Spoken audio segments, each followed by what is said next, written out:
Israel has conducted a series of airstrikes in Iran. The Israeli Air Force struck deep inside Iran last night, inflicting almost no damage at all to their nuclear capability. Footage from Israeli drones shows craters in the desert, a couple of smoky buildings, and some rubble that used to be slightly bigger rubble. A spokesperson for the IDF didn't say, "We have sent a clear message to the world. Israel is a fascist, murdering, warmongering terrorist nation, intent on regional domination at any costs America is willing to pay." The attack was spearheaded by American planes, dropping American bombs, using American intelligence to select targets, and used a safe air corridor through Iraq provided by American forces, still in control of Iraqi airspace. President Obama has denied any U.S. involvement in the attack. You've got to admire the man's balls.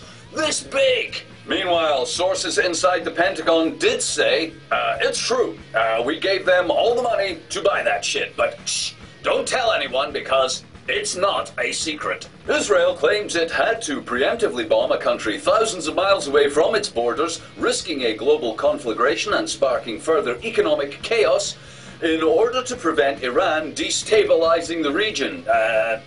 Because the Middle East is totally stable and there hasn't been any instability there for years. Well, apart from 2 major wars, half a dozen revolutions, the Arab-Israeli war, occupation of Gaza and the West Bank, widespread suicide bombing, etc. blah blah. But apart from that, man, the Middle East is totally stable.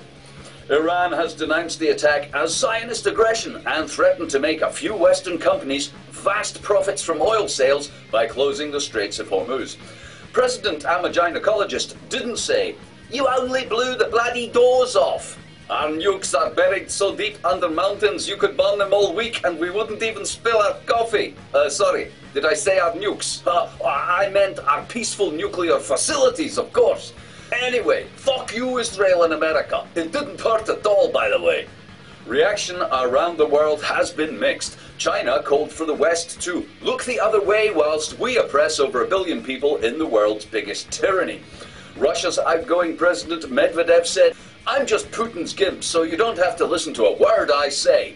He won't be president for a couple of weeks yet. I mean, if he wins the election."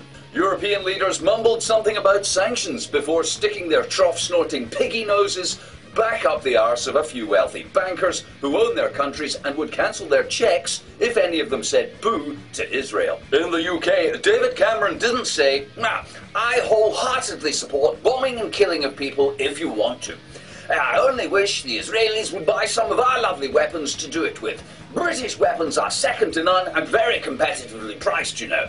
We've got the bombs, bullets and planes to rival anyone, so if you're thinking of killing someone or just bombing people for fun, think UK and buy British." The UN has condemned the attack and imposed heavy sanctions on Iran for letting Israel bomb them. Ban Ki-moon is said to have considered formulating a strongly worded resolution against Israel, but then he forgot and went to Switzerland to count his money. We'll have more about this story as it unfolds, and later in the show we'll update you on the public's complete indifference to the bombing of brown people far away.